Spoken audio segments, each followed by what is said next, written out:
کیا تمہارے پاس نہیں آئے کچھ رسول منکم تم میں سے یقصون علیکم آیاتی جو تمہیں پڑھ کے سناتے بیان کرتے ہماری آیات؟ کیا تمہارے پاس کوئی رسول نہیں آئے؟ اب منکم کی ضمیر کس طرف جا رہی ہے؟ جنوں اور انسانوں میں سے۔ اب اس میں کیا جنوں میں بھی رسول آئے؟ جمہور کا یعنی جو زیادہ علماء کا خیال ہے کہ جنوں میں سے نہیں آئے تھے۔ ہاں جب انسان دنیا میں نہیں تھا، دنیا میں تو انسان بہت بعد میں آئے ہیں نا، تو اس وقت اللہ تعالیٰ نے جنوں میں ہو سکتا ہے رسول بھیجے ہوں گے، کیونکہ اللہ تعالیٰ نے سب کی ہدایت کا انتظام فرمایا۔ جب انسان دنیا میں آ گئے تو جو انسانوں کے پاس رسول آتے تھے وہ جنوں کے لیے بھی تھے اور انسانوں کے لیے بھی تھے۔ ہاں یہ ضرور ہے کہ جنوں کے اندر نیک لوگ ضرور تھے جو لوگوں کو بتاتے رہے، رسولوں کا پیغام آگے اپنے لوگوں میں اس کی تبلیغ کرتے رہے، مگر ایسا نہیں ہے کہ ان کے اندر بھی رسول اٹھے۔ اور آپ صلی اللہ علیہ وسلم تو سب کے لیے رسول بنا کے بھیجے گئے، جنوں اور انسانوں کے لیے۔ اور واضح احادیث میں پتہ چلتا ہے کہ آپ صلی اللہ علیہ وسلم نے جا کے جنوں کو بھی تبلیغ کی تھی اور جن بھی مسلمان ہوئے تھے۔ ملاقات کی، تمہارے اس دن کی ملاقات سے تمہیں یہ بتانے والا کوئی نہیں آیا؟ کسی نے نہیں تمہیں یاد دلایا کہ تمہیں ایک دن اللہ سے ملنا ہے، اس سے ملاقات ہونی ہے؟ رسولوں کا کام کیا ہوتا ہے؟ ان کا یہی کام ہوتا ہے۔ یہاں سے یہ پتہ چلتا ہے کہ ان کا کام یہ ہے کہ لوگوں تک اللہ کی آیات پہنچا دیں، اللہ کا پیغام پڑھ کے سنا دیں، اور ان کو قیامت کے دن سے بتا دیں، قیامت کے دن سے ڈرا دیں، وارن کر دیں۔ یہی کام ہوتا ہے رسولوں کا، اور یہی کام رسولوں کے بعد جو ان کے مشن کے اوپر چلنے والے ہیں ان کا بھی یہی کام ہے کہ وہ بھی کیا کریں گے؟ اللہ کی آیات لوگوں کو پڑھ کے سنائیں گے، اللہ کی آیات کے ذریعے تبلیغ کریں گے۔ ان کی بات نہیں کہی گئی کہ وہ کیا کہیں گے، وہ کہیں گے ہاں ہمیں بتایا گیا یا نہیں بتایا گیا۔ قالو، وہ کہیں گے شہدنا علی انفسنا، ہم گواہی دیتے ہیں اپنے ہی نفسوں کے خلاف۔ یعنی کیا اس بات کا مطلب ہے؟ یعنی واقعی ہم نے سنا تھا، واقعی حق تو آ گیا تھا ہمارے پاس، رسول آ گئے تھے ہمارے پاس، مگر ہم نے مانا ہی نہیں۔ ہمیں پتا تھا لیکن ہم نے نہیں مانا۔ جیسے آج لوگ کہتے ہیں نا پتا ہے ہمیں سارا کچھ، پتا ہونے کے باوجود ایسے کر رہے ہیں جیسے کہ ان کو کچھ پتا ہی نہیں۔ پتا ہونے کے باوجود زندگی میں دیکھے تو بالکل ایسے لگتا ہے کہ ان کو کچھ نہیں پتا۔ تو اس کا مطلب ہے پتا تو چل گیا تھا مگر اگنور کیا، پتا تو چل گیا تھا مگر پرابلم کیا تھی اللہ تعالیٰ بتا رہے ہیں، اب وہ نہیں بتا رہے۔ وَغَرَّتْهُمْ ہے نا، وہ یہ نہیں کہہ رہا غرت نہ ہمیں دھوکے میں ڈال دیا، یہ نہیں کہہ رہے، وہ نہیں بتا رہے خود وجہ، اللہ تعالیٰ بتا رہے ہیں ان کو اصل میں غرتہم دھوکے میں ڈال دیا ان کو، الحیات الدنیا، اس دنیا کی زندگی نے ان کو دھوکے میں ڈال دیا تھا۔ پرابلم یہ تھی آئے تھے ان کے پاس رسول، ہاں بتایا بھی تھا ان کو، ہاں ان کو وارن بھی کیا تھا، لیکن ہوا کیا؟ ان کو دنیا کی زندگی نے ایسا دھوکے میں ڈال دیا کہ یہ بالکل اس سے یعنی ایسے ہو گئے تھے کہ ان کو پتہ ہی نہیں ہے۔ ہمیں کوئی دھوکا ہوا ہے کہ آپ امیجن کریں قیامت کا دن ہے اور آ گئے ہیں اور وہاں پہ کہا جاتا ہے آپ کو کسی نے بتایا نہیں تھا۔ کون سی چیز ہے جو ہمیں یاد نہیں رکھنے دیتی قیامت کے دن کو؟ واقعی یہ ہے دنیا کا دھوکا۔ دنیا نے ان کو دھوکے میں ڈال دیا، اور وہ گواہی دیں گے اپنے ہی نفسوں کے خلاف کہ بے شک وہ کیا تھے، وہ انکار کرنے والے تھے، وہ ناشکرے تھے، وہ انہوں نے بات نہیں مانی۔ یہ اپنے خلاف گواہی دیں گے، حالانکہ کوئی انسان دنیا میں اپنے خلاف نہیں گواہی دیتا، مگر آج وہ اپنے خلاف ہی گواہیاں دے رہے ہوں گے کیونکہ آج جان چکے ہیں نا حقیقت۔ یہ پہلا دھوکا کیا ہے اس چیز میں؟ سب سے پہلا دھوکا یہ ہے کہ انسان یہ سمجھتا ہے کہ میں نے یہیں رہنا ہے، یہاں سے کبھی نہیں جانا۔ ہم کسی بچے کو دیکھتے ہیں، ہم کہتے ہیں ہاں یہ کتنا بڑا ہو گیا، اور میں خود کتنی بڑی ہو گئی، یہ مجھے کبھی بھی نہیں یاد رہتا۔ ہم شیشہ دیکھتے ہیں تو ہمیں ایسے لگتا ہے کہ ہم تو وہی ہیں۔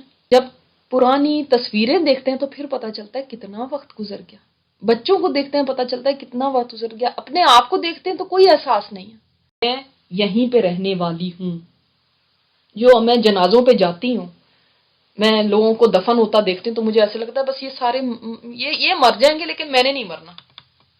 خود کو اس جگہ پہ نہیں سوچ پاتے، اور اگر کہیں ذرا دیر کے لیے سوچ لیا تو پھر تو اتنے غمگین ہو جائیں گے کہ بس جلدی سے ہم اس سے نکلنا چاہتے ہیں کہ ہم یہ نہیں زیادہ دیر برداشت کر سکتے، ہم اس جگہ پہ ہوں، اس سے تو ہمیں ڈپریشن ہونے لگے گا، تو ڈپریس ہونے کی ضرورت نہیں ہے، بس وہ گئے ہیں، ہم نے تھوڑی جانا ہے۔ پھر اس کی امیدیں اور اس کی آرزویں اتنی لمبی لمبی ہو جاتی ہیں، لمبی لمبی امیدیں، لمبی لمبی آرزویں، موت اس کی اتنی قریب ہے، شارک کے قریب کھڑی ہوتی ہے، اور اس کو پتہ ہی نہیں اس کی پلاننگ کیا ہے، 10 سال کی، 20 سال کی، فلاں وقت میں ایسا ہو جائے گا، فلاں۔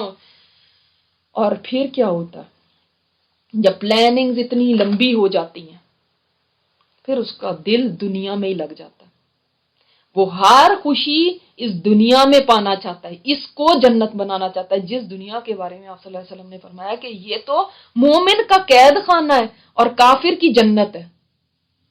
وہ کافر کے لیے جنت ہے، مومن کے لیے نہیں، وہ اس دنیا کو جو قید خانہ ہے اس کو جنت بنانے کی کوشش میں لگ جاتا ہے، یہاں پہ ہر مسئلہ حل ہو جائے، یہاں پہ ہر فائدہ مجھے مل جائے، ہر نقصان سے میں بچ جاؤں، کوئی چیز خراب نہ ہو، کوئی چیز نقصان والی نہ ہو، کچھ نہ ہو، بس مجھے بھلائی بھلائی ملتی رہے، وہ تو ہونی نہیں ہے، مجھے کوئی غم نہ پہنچے، مجھے کوئی پریشانی نہ آئے، مجھے کوئی فقر و فاقہ نہ آئے، مجھے کوئی رزق کی تنگی نہ آئے۔ اس چیز کے اندر اتنی محنت کرتا ہے، اتنی محنت کرتا ہے، اس کو ریئلائز ہی نہیں ہوتا کہ زندگی گزر بھی گئی، وہاں پہنچ جاتا ہے کہ وہ اس موت کے کنارے پہ کھڑا ہے، حالانکہ اس کو کہا گیا یہ زندگی تو جنت ہے ہی نہیں، یہ دنیا کی زندگی جنت نہیں بن سکتی، جنت اللہ نے آخرت میں رکھی ہے، جہاں جو دار السلام ہے، سلامتی کا گھر ہے، وہ یہ دنیا نہیں بن سکتی، اور یہ پاگل اس دنیا کو جنت بنانے کی کوشش کر رہا ہے۔ یہ نہیں تھا تیرا رب ہلاک کرنے والا بستیوں کو ظلم کے ساتھ، یہ ظلم ہونا تھا اگر اللہ تعالیٰ کوئی رسول نہیں بھیجتا، کوئی بتاتا نہیں، کسی کا کچھ پتہ ہی نہ چلتا کہ کوئی ہے حساب کتاب کا دن، کوئی ہے قیامت کا دن، تو تب کوئی کہہ سکتا تھا کہ ہاں یہ تو بڑا ظلم ہو گیا ہمارے ساتھ، ہمیں تو پتہ ہی نہیں تھا۔ تو اللہ تعالیٰ نے کسی بستی کو ظلم کے ساتھ نہیں ہلاک کیا، یعنی جو بھی بستیاں ہلاک ہوئی ہیں نا، جو بھی بستیاں تباہ ہوئی ہیں، وہاں پہ ضرور کوئی رسول بھیجا، ضرور کوئی ڈرانے والا آیا، اور اس نے آ کے بتایا کہ دیکھو ایک کائنات کا ایک خالق ہے، ایک خدا ہے، آخرت کا ایک دن ہے اور قیامت کا ایک دن ہے، یہ سب ان کو بتایا تھا۔ تو اللہ تعالیٰ کسی بستی کو ظلم کے ساتھ ہلاک نہیں کرنے والا، یعنی ان کو بیچاروں کو پتہ ہی نہ ہو اور اگنورینٹ ہو، اور وہ ان کو اچانک ان کے اوپر عذاب آ جائے اور ان کو عذاب میں پکڑ لیا جائے کہ تم نے کیوں نہیں مانا۔ وہ اہل جو ہیں اس کی بستی کے رہنے والے بیچارے بالکل بے خبر تھے، ایسا کبھی نہیں ہوا، اسی لیے تو اللہ تعالیٰ قیامت کے دن کوسچن کریں گے نا، کیوں، کیا آیا نہیں تھا کوئی؟ کیا تم یہ کہہ سکتے ہو کہ مجھے تو کسی نے بتایا ہی نہیں؟ کہہ سکتے ہو کیا؟ کیا تم یہ کہہ سکتے ہو کہ مجھے تو پتہ ہی نہیں تھا قیامت کا دن آنا ہے؟ ہر ایک کے درجات ہیں اللہ کے ہاں، جو اس نے عمل کیا اس کے مطابق ہر ایک کے درجے ہیں اللہ تعالیٰ نے مقرر کیے ہیں۔ اب دیکھیں ہمارے پاس تو دو ہی صرف ورڈز ہیں نا، ہم کہتے ہیں یہ مسلمان ہے اور یہ کافر ہے، رائٹ؟ دو کیٹیگریز ہیں ہمارے پاس، یا تو کوئی مسلم ہے اور جو مسلم نہیں ہے تو وہ ہم کہہ دیتے ہیں کہ یہ غیر مسلم ہے یا کافر ہے۔ لیکن اللہ تعالیٰ کے پاس چاہے کوئی مسلمان ہے، مسلمان بھی سب ایک درجے کے نہیں ہیں، کوئی بہت ہائی لیول کا ہے، کوئی میڈیم ہے، کوئی بالکل لو لیول پہ۔ اسی طرح سارے غیر مسلم، سارے کافر بھی ایک لیول کے نہیں ہیں اللہ کے ہاں، اپنے عمل کے لحاظ سے ہیں۔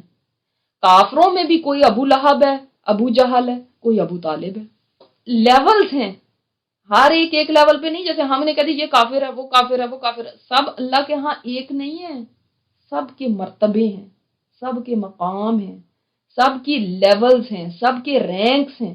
لیکن کسی آفس وغیرہ میں آپ دیکھیں کیا ہوتا ہے، ہر ایک ایک لیول پہ تو نہیں ہوتا نا، کوئی مینیجر ہے تو کوئی اس سے نیچے ہے، تو کوئی اس سے نیچے ہے، کوئی بالکل سی ای او ہے، درجوں کا فرق ہوتا ہے نا۔ اور دنیا میں ہم یہ درجے بڑا کاؤنٹ کرتے ہیں، ہم بڑا اسٹیٹس کو دیکھتے ہیں اور اس کے لیے بڑی مقابلے بازیاں کرتے ہیں اور بہت نوٹ کرتے ہیں کہ کس کا رینک کیا ہے، بھئی اتنے اونچے لیول کے اوپر ہے، یہ اتنے اس کے اوپر ہے۔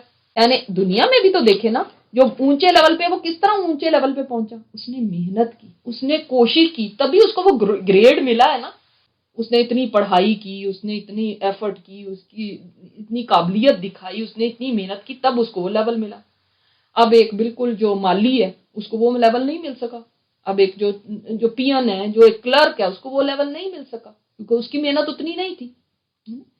تو دنیا میں تو یہ باتیں ہمیں بڑی اچھی طرح سمجھ آتی ہیں، آخرت کے بارے میں یہ کیوں نہیں سمجھ آتی کہ جنت کے بھی 100 درجے ہیں، 100، 100، وہ درجے بھی کس طرح ملیں گے؟